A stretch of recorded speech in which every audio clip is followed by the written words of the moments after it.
Quero trazer agora o James Gulbrandsen para a gente conversar aqui. Ele é CIO da NCH Capital, chegando toda segunda-feira conosco, nos ajudando a entender o cenário do mercado, não só Brasil, mas internacional também. Seja muito bem-vindo, James. Muito bom dia, Paula. Um grande prazer estar contigo mais uma vez. Obrigada. Jamie, são vários pontos aqui para a nossa conversa, mas queria começar a entender aqui um pouquinho, né, falar um pouquinho mais. Será que o jogo virou agora no mercado americano, depois do bull market lá do S&P 500 na semana passada? Para quem começou o ano falando em recessão, o mercado diz uma coisa, parece que a economia diz outra, e de repente a gente vê aí o S&P virando, né, para toda essa possibilidade de um bull market. Queria entender um pouquinho também da sua análise sobre o mercado americano. Boa.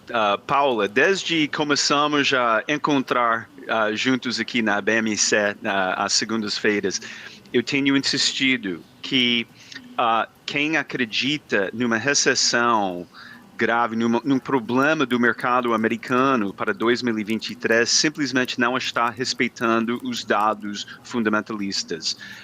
No nosso sistema N-Quant, a gente consegue visualizar e prever o ciclo fundamentalista aqui no Brasil, mas também dentro dos nossos sistemas internos, podemos fazer isso para qualquer país do mundo, inclusive, claro, os Estados Unidos. E os dados mostram que depois, vamos lembrar disso, 2022 foi o pior ano da história de mercados modernos nos Estados Unidos. Assim, renda fixa caiu, equities também caíram. O Fed já fez seu ajuste de 0 para, assim, agora estamos em 5, etc. Esse ajuste, assim, o ritmo de... Se o Fed, por exemplo, nessa semana, dá mais 25 basis points no Fed Funds, poxa, o ritmo já mudou totalmente. A gente vive aqui, o mercado financeiro sempre respeita, talvez mais que qualquer outro fator matemático, a segunda derivada. E a segunda derivada, em termos de alta de juros, já está super, super negativa.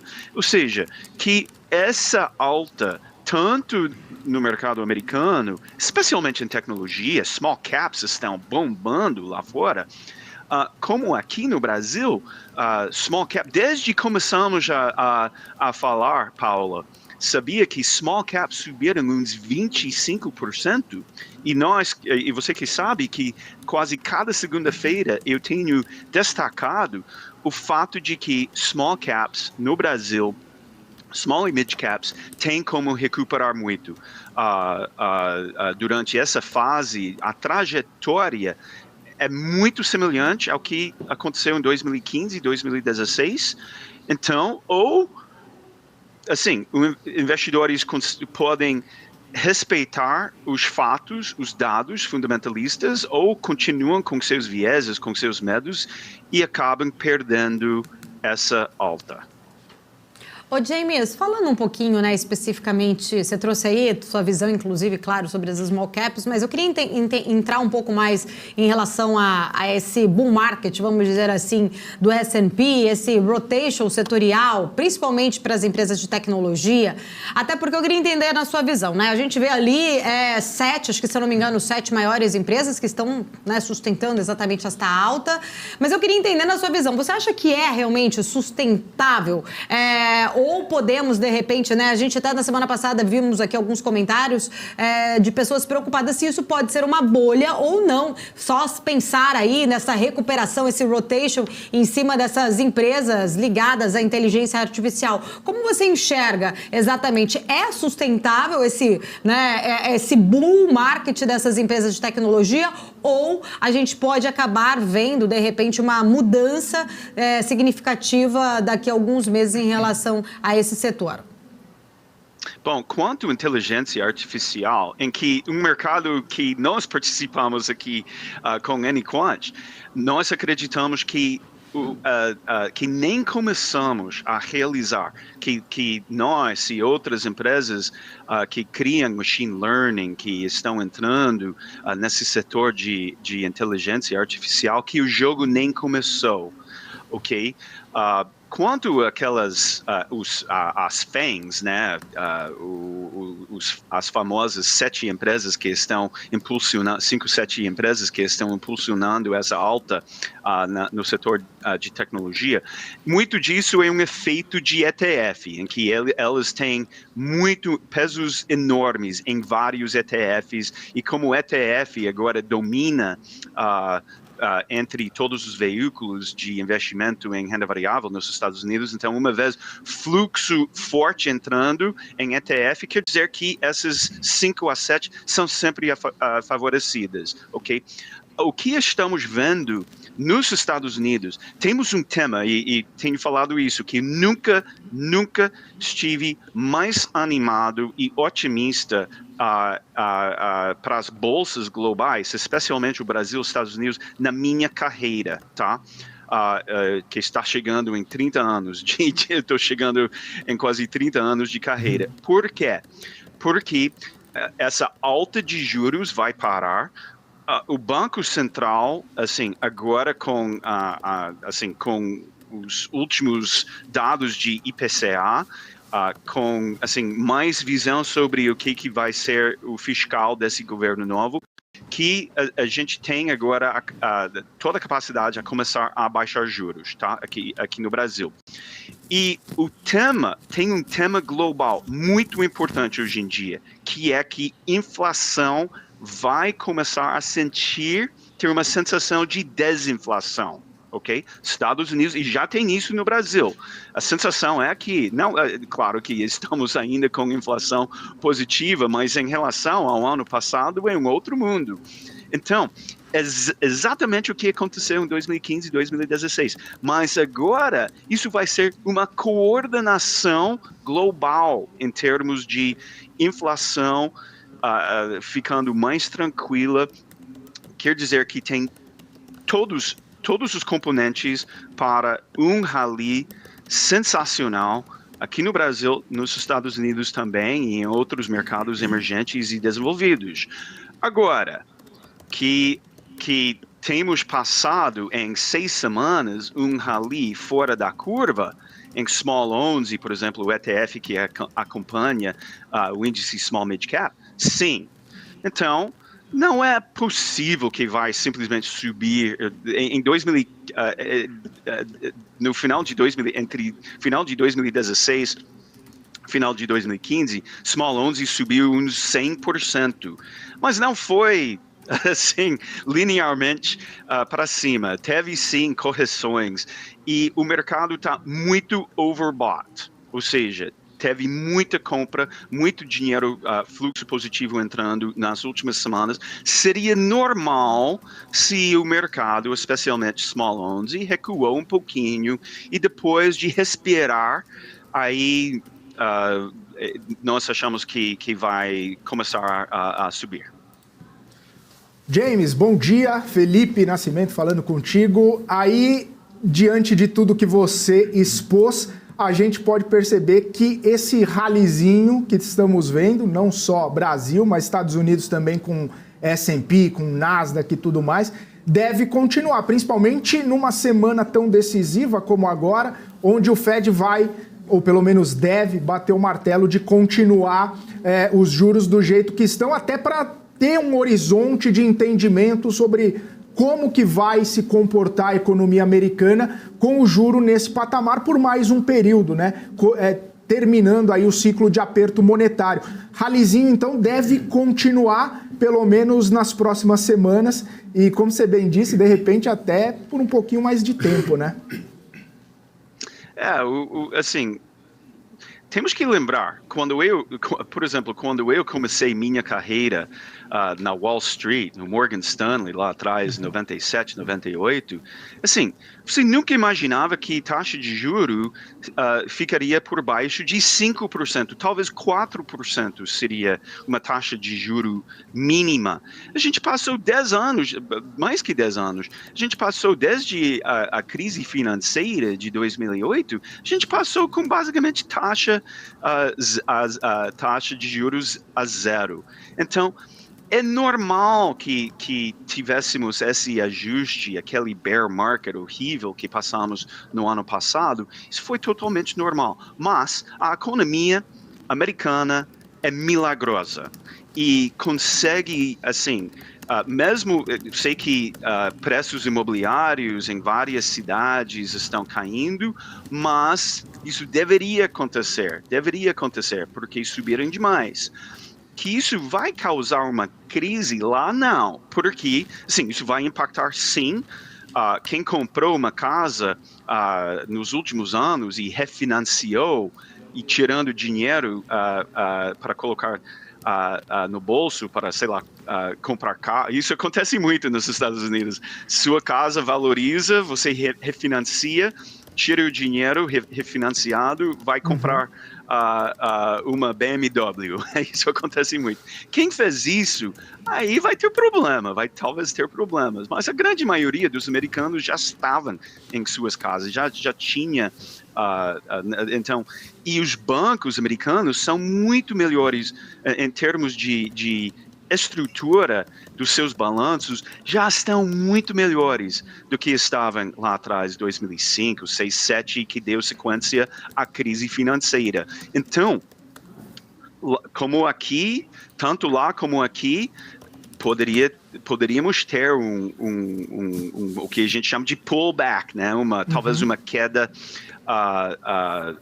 nas próximas semanas, porém, nessa fase, nesse ciclo, deveria ser visto como uma oportunidade a comprar.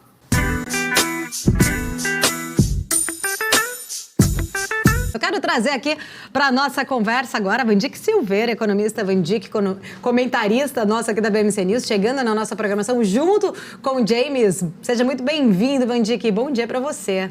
Bom dia, Paula. Bom dia, Felipe, Débora, James. Um prazer enorme estar aqui com vocês e com essa audiência maravilhosa aqui da BMC News. Maravilha. Prazer é nosso. Vandique, agora há pouco estávamos conversando, né? James aqui trouxe a visão dele especificamente sobre a economia americana. Eu queria entender também um pouco da sua visão. Ponto central, parece que a gente está tendo ali uma defasagem do impacto da política monetária na economia real. Parece que o impacto, né, está sendo sentido de uma forma, mas eu li uma reportagem esse final de semana de alguns gestores globais que acreditam que há uma chance ainda de recessão da economia americana para 2024. James já deu a opinião dele. Eu queria saber qual que é a sua opinião sobre isso. Paula, você sabe que eu sempre concordo com o James. Eu acho que a gente tem um alinhamento muito grande. Mas eu não descarto uma recessão nos Estados Unidos, porque existem alguns indicadores que são bastante relevantes, principalmente vindos da economia real, tá certo? E eu agora considero a economia real não a economia financeira e não a economia tecnológica, que de fato, como o James apontou, estão bombando.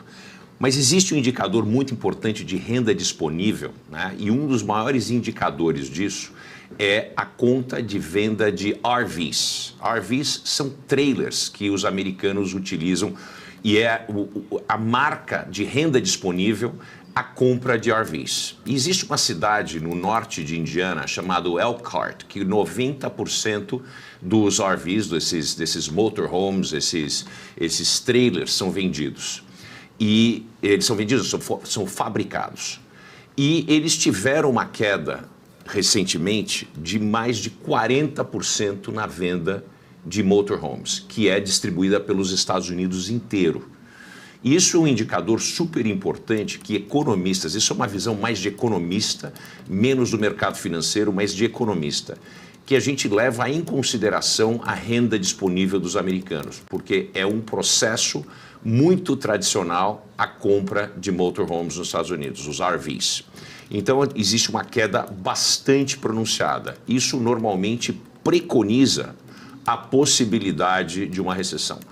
Outra regra muito interessante é o chamado de Chain Rule. Tá? Chain Rule é uma regra normalmente aplicada à economia americana inteira, mas quando a gente aplica essa análise para os estados, hoje já são mais de 15 estados nos Estados Unidos que têm uma média de aumento de desemprego superior a 0,5% por mais de 3 meses consecutivos acima da menor marca, aliás, da maior marca de desemprego anterior num período de 12 meses.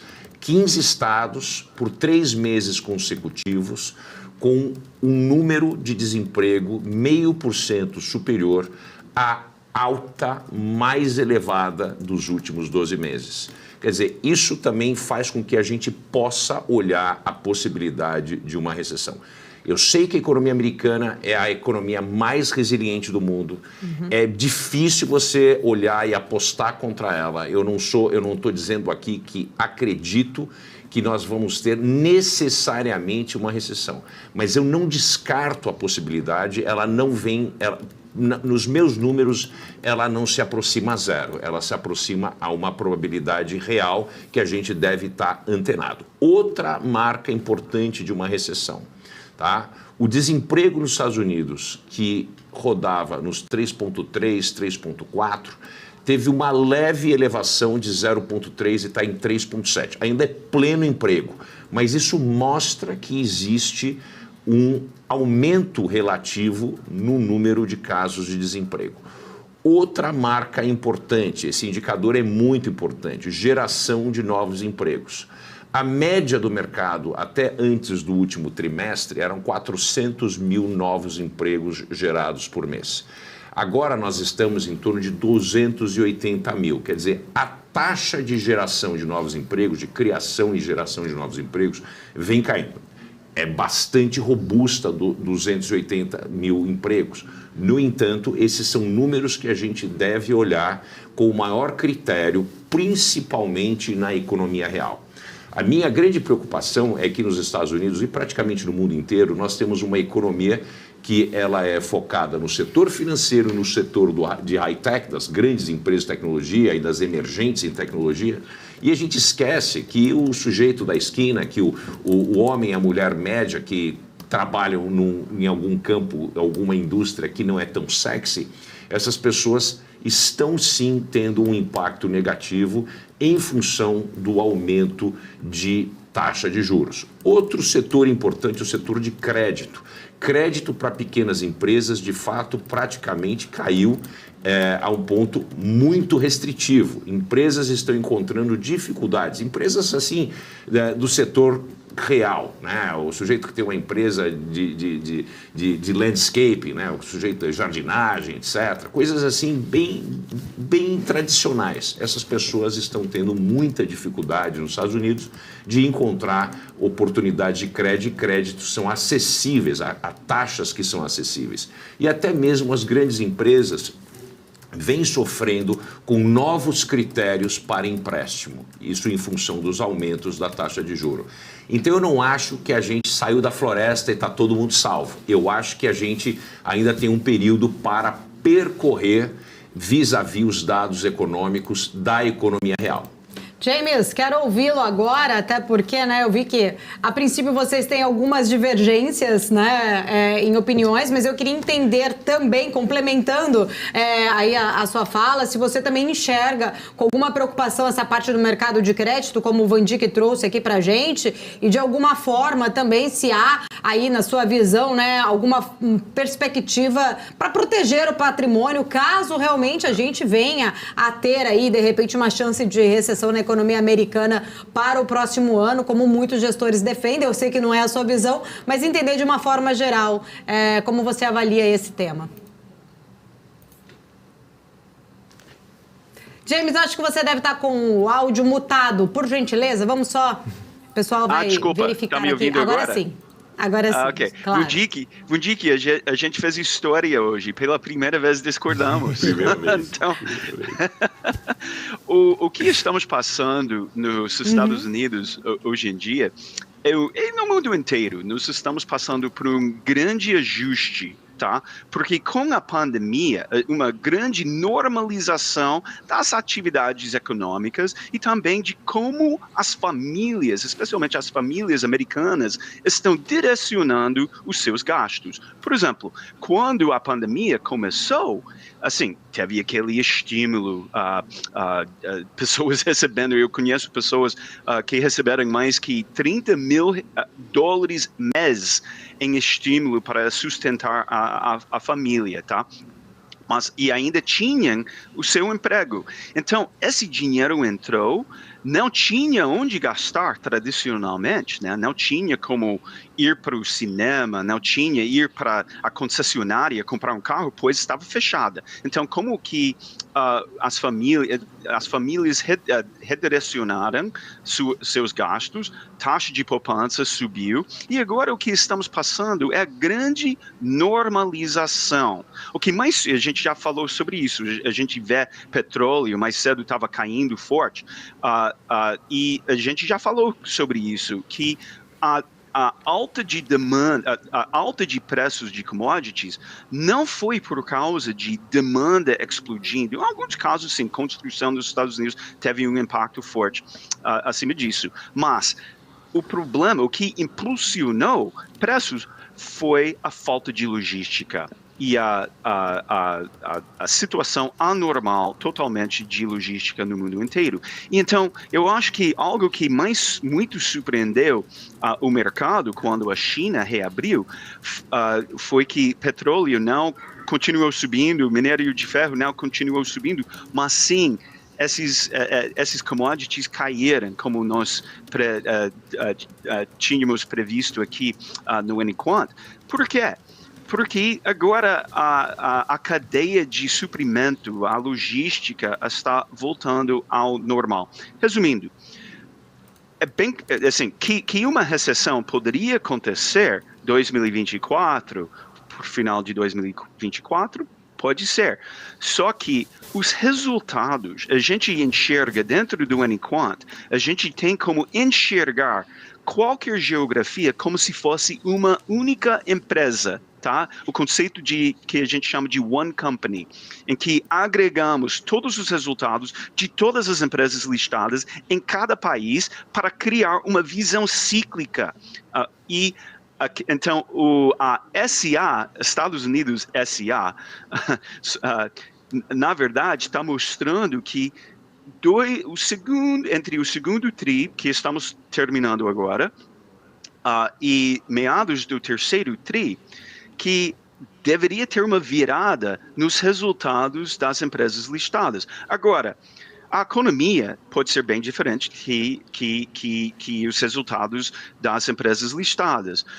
Porém, é muito difícil, nunca vimos, na verdade, na série de dados, que tem bilhões de dados dentro das nossas databases, nunca vimos uma recessão acontecendo ao mesmo tempo que empresas listadas nos Estados Unidos estavam entrando numa virada positiva depois de um ciclo ruim. Talvez essa será a primeira vez, pode ser, mas também tem, assim, com certeza vai ter ajustes negativos na economia americana. O Dick destacou alguns desses ajustes que estão acontecendo. Mas isso, na nossa opinião, faz parte de uma grande normalização. Uma normalização, a maioria das cidades americanas estão voltando ao normal. Faltam aquelas cidades absurdas como São Francisco e até Nova York, que ainda não, eu acho que menos que 30% da força de trabalho em São Francisco voltou ao trabalho presencial. Mas fora alguns desses casos, os Estados Unidos está normalizando. Passamos aquele ano ruim no ano passado e para frente a gente enxerga um ciclo muito positivo, fundamentalmente. O ritmo, mesmo o Fed, como falei mais cedo, mesmo o Fed subindo juros 25 basis points na quarta-feira, o ritmo já mudou totalmente, o mercado está normalizando, o crédito que estava disponível para várias empresas já estava demais, já tinha demais liquidez no sistema, e o ano passado deu uma possibilidade. O Fed deveria ter começado antes, mas pelo menos fez o que fez, aumentou os juros. E então a economia, fechando esse ano, deveria assim, já ter uma normalização para a realidade que tivemos antes da crise financeira. Eu enxergo tudo isso como notícias muito positivas, porque finalmente estamos saindo daquela situação anormal pós-crise financeira. Ô James, você citou bastante toda essa situação envolvendo petróleo, né? E a gente, inclusive hoje, trouxe a informação de que o Goldman Sachs reviu para baixo preço de petróleo, falou que estava muito errado por muito tempo toda essa situação envolvendo uma expectativa de um preço mais alto de petróleo. Aí tem toda essa questão envolvendo demanda global com recessão, choque de oferta, né, maior do que o esperado, principalmente com vários países sancionados aumentando a produtividade de petróleo. E a gente vê um impacto bastante importante também na empresa aqui do Brasil, né, a Petrobras, que dia após dia vem renovando suas máximas também, inclusive com algumas casas revisando para cima o preço, a despeito de toda a possibilidade de interferência política na companhia. Já tem gente falando mais de R$40 a expectativa de preço para a Petrobras, que dá mais de 20%, aí, 30%.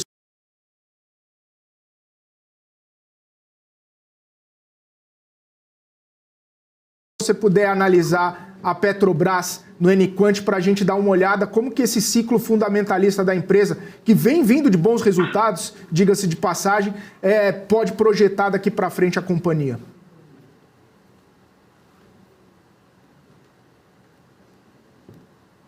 Perfeito. E tem pergunta, talvez uma das perguntas mais importantes.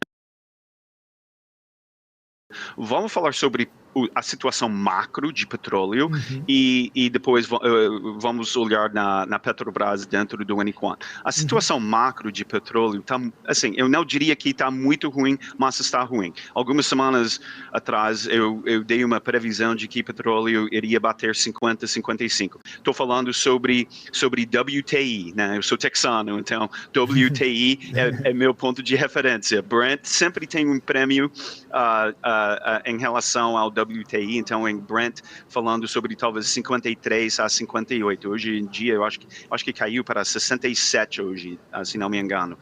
Então tem um espaço ainda, na minha opinião, para cair. Por quê?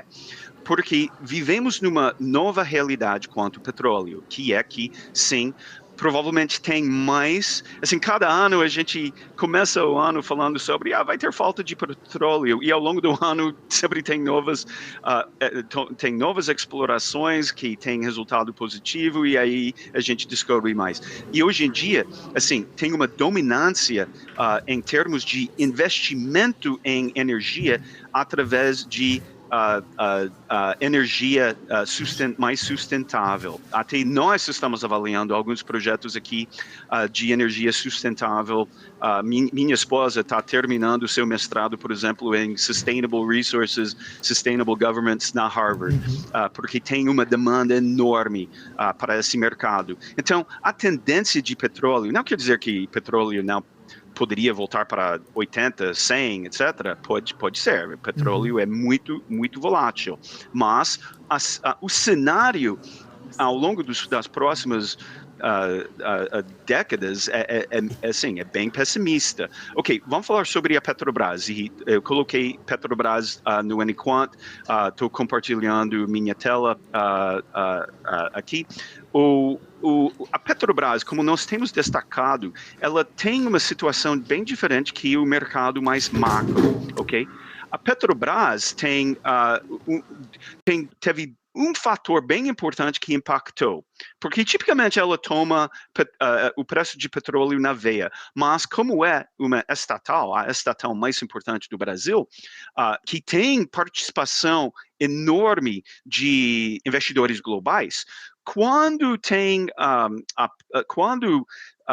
quando acontece a possibilidade, depois do segundo turno do ano passado, aí teve muita preocupação e por justa causa, preocupação com a governança da Petrobras pelo governo do Lula. Essas preocupações estão acalmando e, ao mesmo tempo, estamos vendo um fluxo bem positivo em mercados emergentes que está beneficiando a Petrobras. Quanto ao ciclo da Petrobras, a gente enxerga que ela, depois do governo anterior, conseguiu se liberar muito das burocracias típicas que têm dominado ao longo dos últimos 20, 25 anos da Petrobras. Porém, então, ela passou num ciclo ótimo em 2021, ela entrou em retração recentemente, não quer dizer que está em desaceleração, quer dizer que bateu um certo teto de lucratividade, teto de margem, bateu um limite de retorno sobre capital, etc. Então, o ritmo da melhora dos fundamentos parou, ok? A previsão é que deveria entrar provavelmente em desaceleração. E por mais que o preço de petróleo caia e menos impacto negativo potencial do governo seja precificado no papel, assim, mais difícil eu acho ganhar dinheiro no papel. Então, minha leitura agora é quem acertou Petrobras deveria estar de parabéns. Tem outras oportunidades melhores para realocar. Temos um bull market começando em small e mid cap, então é um bom momento para reavaliar uma posição na Petrobras hoje em dia.